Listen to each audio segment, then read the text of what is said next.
Muy buenas noches, estimados televidentes. Bienvenidos a El Ágora. Los acompañan Jorge Jacobs y Marta Yolanda Díaz Durán. Y hoy se encuentra con nosotros en los estudios el periodista Luis Figueroa, autor del blog luisfi61.com, para comentar un hecho que ha afectado a miles, si no millones de habitantes de nuestro país.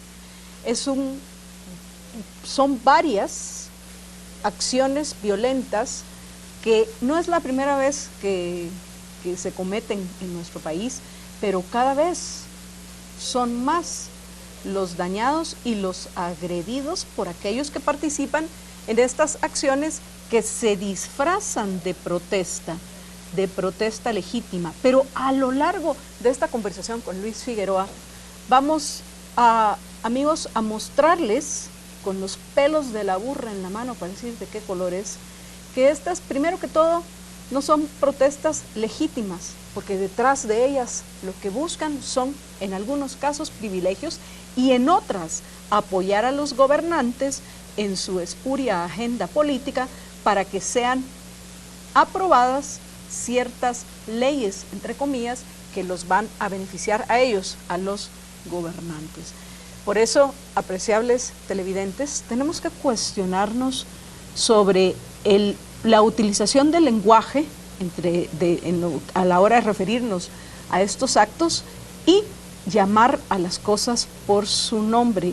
El lunes recién pasado, y los invito a que lo lean en el sitio de El Ágora en Facebook, publiqué un artículo en Diario Siglo XXI que titulé "Ni son campesinos ni son pacíficos".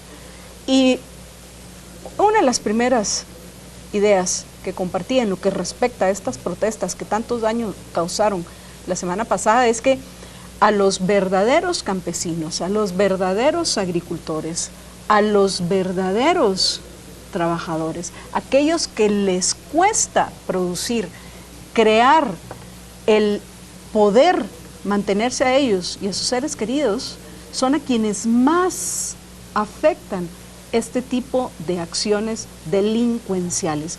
Así que delincuentes, sí, delincuentes debemos llamarlos. Luis Figueroa, muy buenas noches, bienvenido a El Ágora. Pues qué gusto poder compartir este espacio y qué gusto estarles acompañando. Efectivamente, aquí lo que hay que hacer es definir, es decir, llamar las cosas por su nombre. Un bloqueo de carretera, por ejemplo, no puede ser un acto pacífico si perjudica a los usuarios de la carretera. No puede ser un acto pacífico si se usa la fuerza para establecer el bloqueo, para mantener el bloqueo y para evitar que sea desbloqueado. La gente cree que estas son manifestaciones, la gente es engañada para que crea que estas son manifestaciones, pero en realidad son actos de violencia, actos de delincuencia, como lo has dicho efectivamente. Lo que ocurre cuando se decide hacer un bloqueo es lo siguiente: un grupo con intereses específicos dispone que le va a evitar a otros el paso por un lugar al que tienen derecho de pasar. Eso es un acto de violencia, es un acto de fuerza, es un acto de imposición, es un acto de agresión contra las personas que necesitan pasar.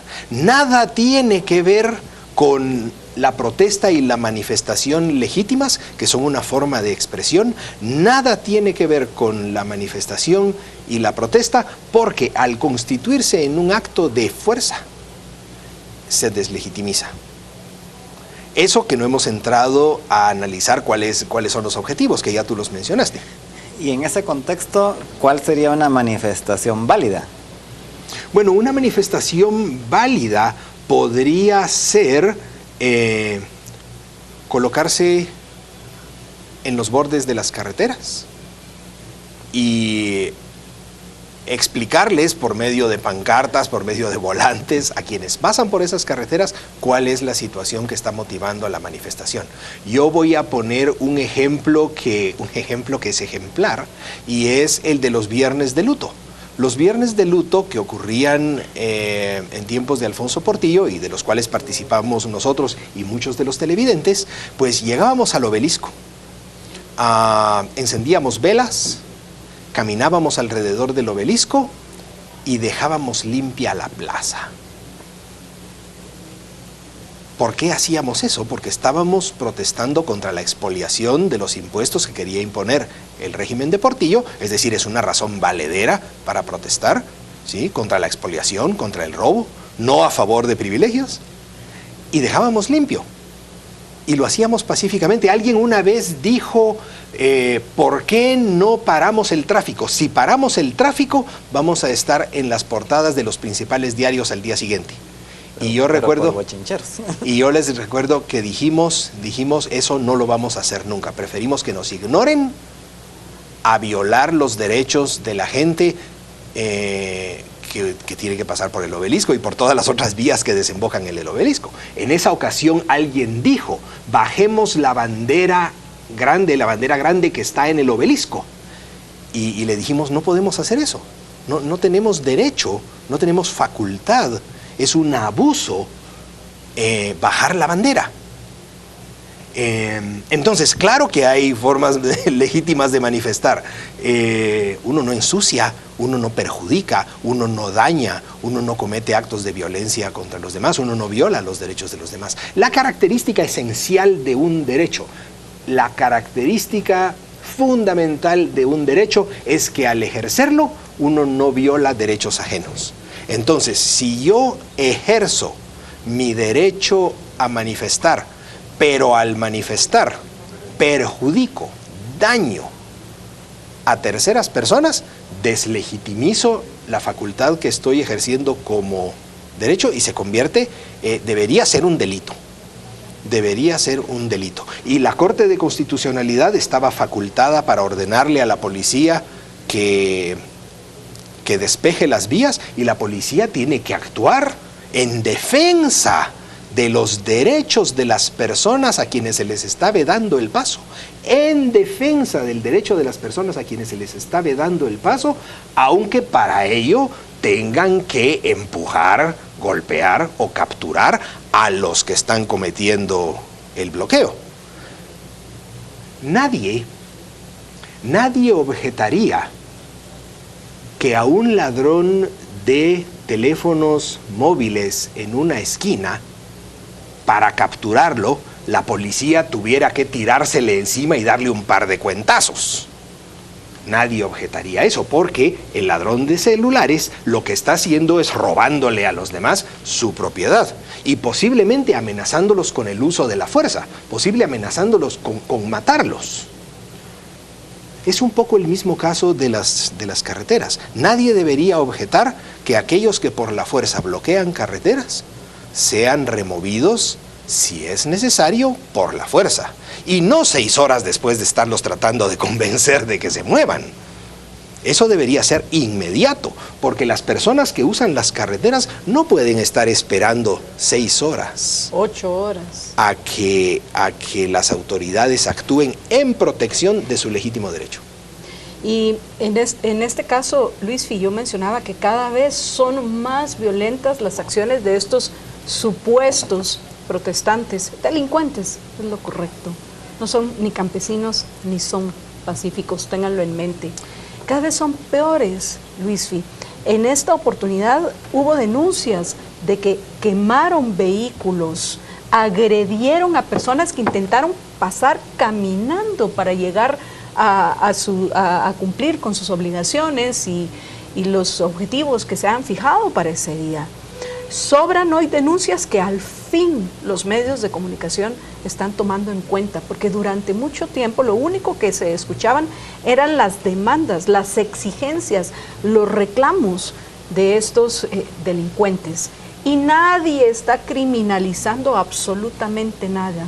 Ellos están cometiendo crímenes, porque ¿has escuchado ese argumento falaz de que los que nos atrevemos a llamar las cosas por su nombre, lo que estamos intentando es criminalizar la protesta social? Bloquear carreteras no solo es un delito, es un crimen.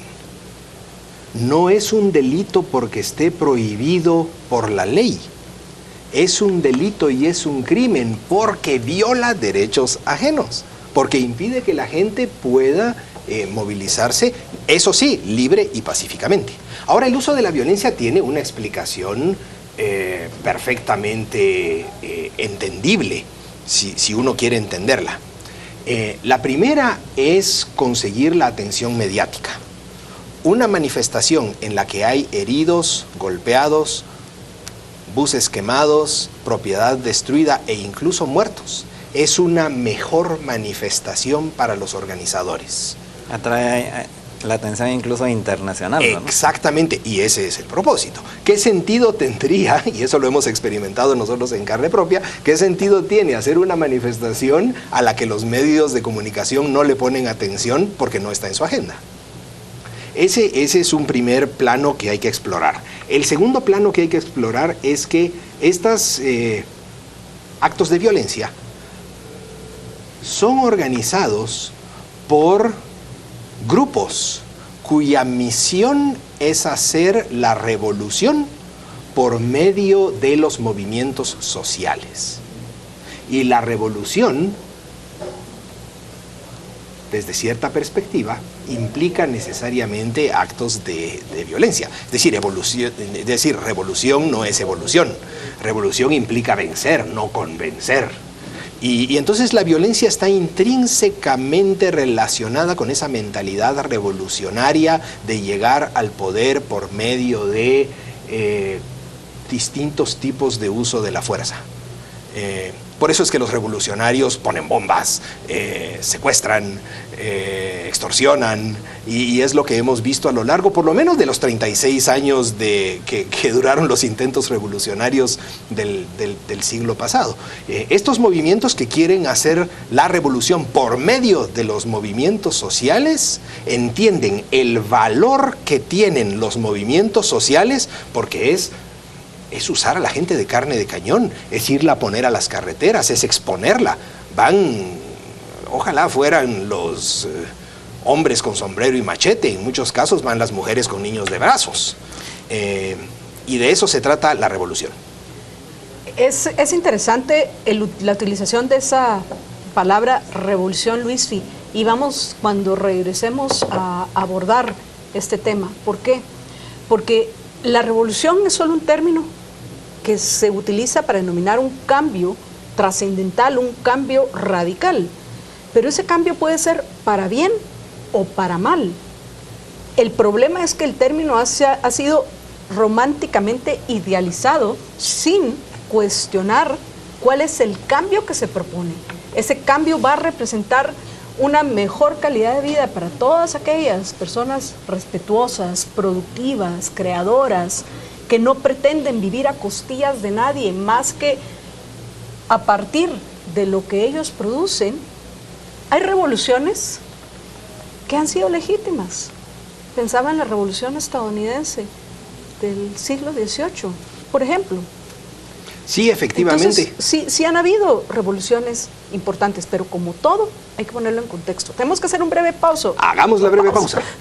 Tenemos que hacer una breve pausa y regresamos con ustedes en unos minutos. Quédense con nosotros. Especiales de Canal Antigua.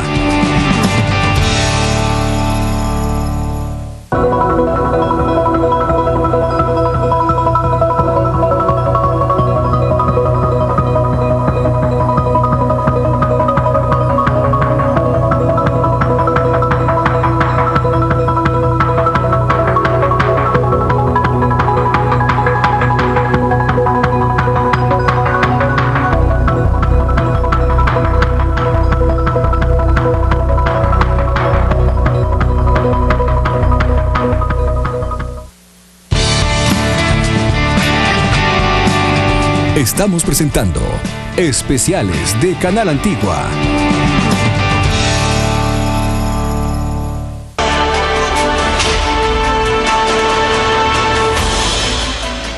Estamos de regreso en el Ágora. Los acompañan Jorge Jacobs y Marta Yolanda Díaz Durán. Nuestro invitado hoy es el periodista Luis Figueroa, autor del blog luisfi61.com.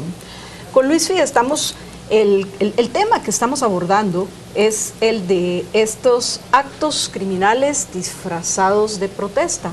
Una protesta que es válida y que hoy, además de eso, podemos hacerla por medios pacíficos, como por ejemplo Twitter o Facebook. Podemos discutir, podemos buscar aclararnos las ideas, podemos expresarnos si nos preocupamos, apreciables oyentes, por ser parte de esta batalla de ideas. Pero salir y violentar los derechos de otros, además de eso asumiendo una representación que es falsa, porque la mayoría de esta gente, que suelen ser grupos pequeños, yo en mi blog, en mydda.blogspot, publiqué una fotografía que bajé de internet, no la tomé yo, de las recientes manifestaciones, las recientes protestas o actos criminales. Y cualquiera puede ver en esa fotografía que si hay ahí 20 gentes, son muchas. Una fotografía que alguien tomó desde un lugar lo suficientemente alto para calcular que eran unos cuantos que estaban violentando los derechos de miles de personas, entre ellos compatriotas nuestros cuyos recursos financieros son los más escasos. El agricultor que se le pudrió la fruta y la verdura que va al mercado a vender, perdió cuántos días de trabajo. ¿Por qué? Porque no lo dejaron pasar. Eso no se vale. Y luego, Luisfi en el segmento anterior mencionó brevemente, a partir de la introducción de Laura, el tema de las intenciones. Las intenciones sí hacen la diferencia, porque al terminar, Luisfi, hablábamos de que hay revoluciones que han sido diferentes. Aquellas revoluciones que lo que buscan es defender derechos individuales, teniendo claro que esos derechos que reclamamos para nosotros tienen que ser los mismos para todos. Por eso es que, bueno, no es ahorita el tema, el discutir por qué los derechos individuales son solo 3, vida, libertad y propiedad. Pero, por ejemplo, en Venezuela, hoy hay por todos lados protestas. Por todos lados, protestas de...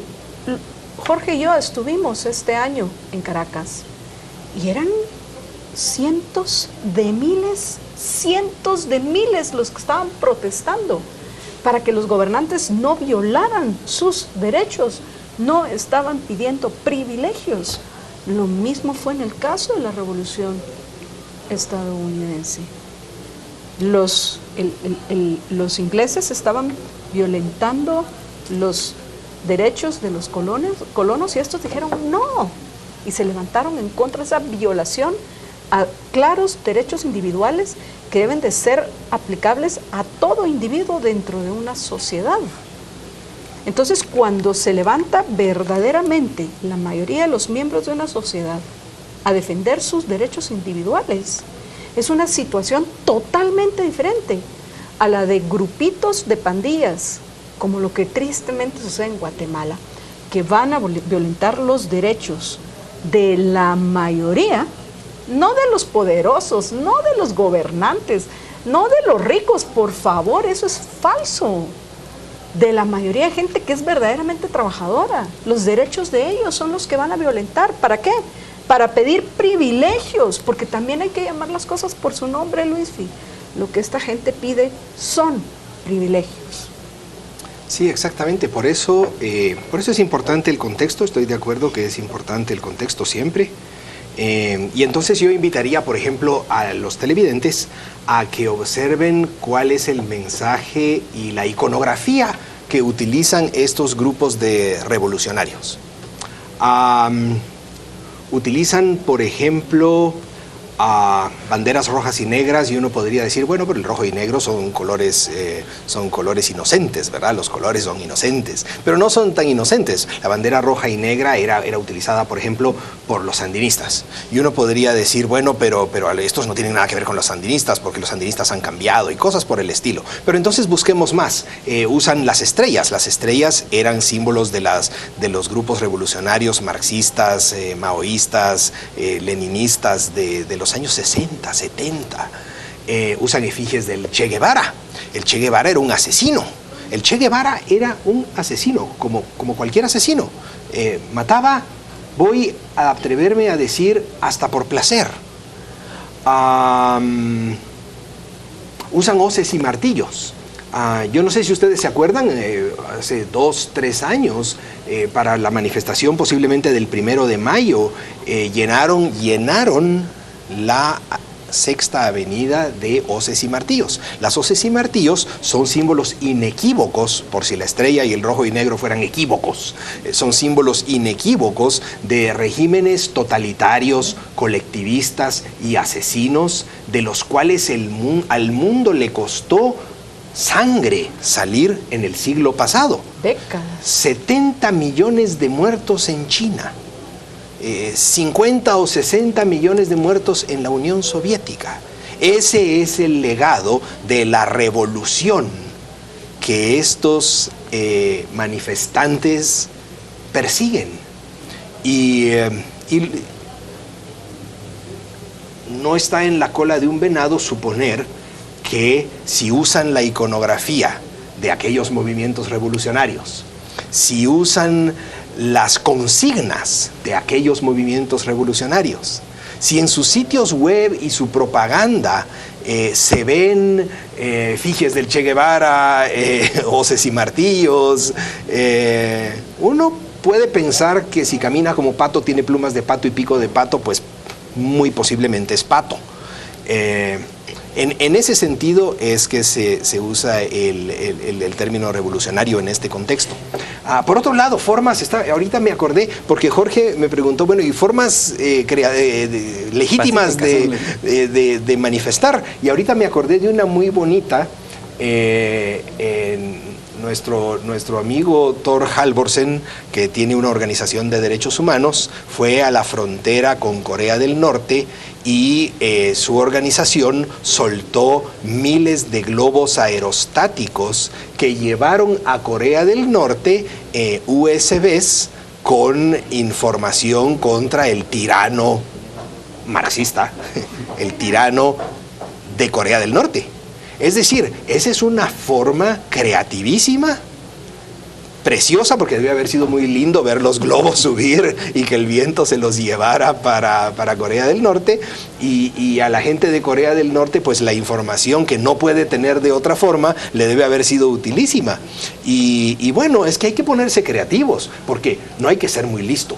No hay que ser muy listo para ir a poner llantas en una carretera y pegarles fuego a las llantas. Luis, mira, ¿y tiene algo que ver el objetivo de la protesta con su legitimidad? Sí, es lo que decía Marta Yolanda. No es lo mismo protestar para conseguir privilegios que protestar contra la tiranía. Pero alguien te podría decir, bueno, pero igual tenemos derecho a protestar siempre y cuando no violemos los derechos de los demás, ¿va? No, se ponen ahí a la orilla de la carretera y van a protestar porque quieren su privilegio, pero ¿tienen el derecho de protestar por su privilegio? Yo creo que cualquiera tiene derecho de pedir cualquier cosa. Está en nosotros distinguir la diferencia entre un privilegio y un derecho.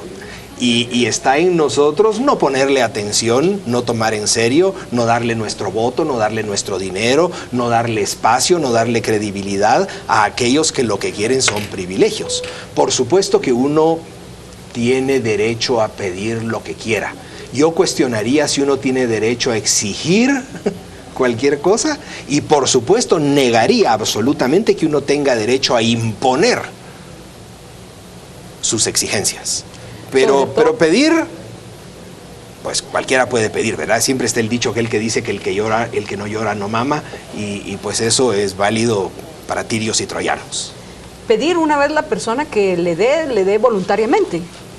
Porque aquel que, yo qué sé, si alguien quiere ponerse a protestar a la orilla de las calles y pedir viajes a la luna, pues bueno, puede pedir viajes a la luna, no hay ningún problema. Lo que es realmente cuestionable y no debemos permitir es que exijan que el gobierno les pague viajes a la luna con nuestro dinero, el de los tributarios. Es que ahí es donde está la inmoralidad de este sistema que les da tanto poder a los gobernantes para concederles a grupos de presión, porque son grupos de presión, concederles todo lo que se les ocurra, independientemente de las injusticias que se comentan en el camino, como todas las que se conocieron y apenas, estoy segura, Luis, que conocimos la punta del iceberg de la gente que salió seriamente afectada en las protestas de la semana pasada, que probablemente se van a repetir en unos días. Tristemente, este parece ser el pan diario de los guatemaltecos. Y de nuevo es esa manipulación. Apreciables televidentes, Luisfi, Jorge, ¿qué hace esta gente? Que esta gente hace de algunos manipulados ellos a su vez por los gobernantes.